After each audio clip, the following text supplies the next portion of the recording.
બેન તંત્ર એનું રિમોટ કંટ્રોલ ગાંધીનગર અને દિલ્હી છે. અમે એ રિમોટ કંટ્રોલ જ નજીકના ભવિષ્યમાં આ ખેડૂતોની આંખો, ખેડૂતોની જે નારાજગી છે ને એ પોકારીને કહે છે કે રિમોટ કંટ્રોલ જ ટૂંક સમયમાં બદલાશે.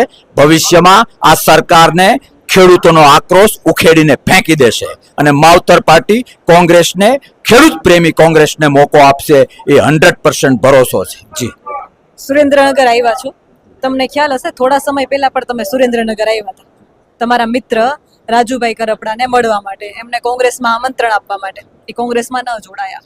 એનો જ આ વિસ્તાર છે. એ વારે વખતે કહે છે કે ઊંધી રકાબી જેવો અમારો વિસ્તાર છે, પાણીની અનેક સમસ્યાઓ છે, પણ આ સમસ્યા તો એનાથી વિકટ છે. શું કહેશો રાજુભાઈને લઈને? કેમ કે મીડિયામાં અત્યારે ખૂબ ચર્ચાઓ થઈ રહી છે.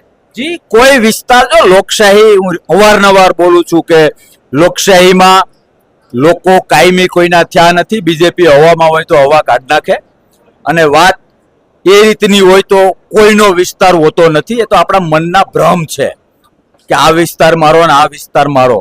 જ્યાં લાગણી હોય, પછી એ ખેડૂત હોય કે કોઈ પણ વર્ગ પ્રત્યે હોય.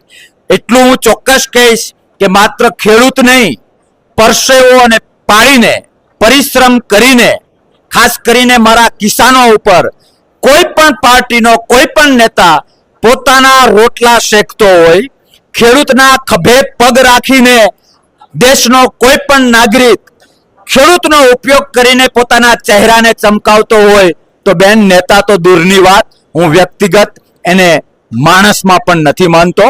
અને હા, ખેડૂત પ્રેમ એ ખેડૂત પ્રેમ હોય છે.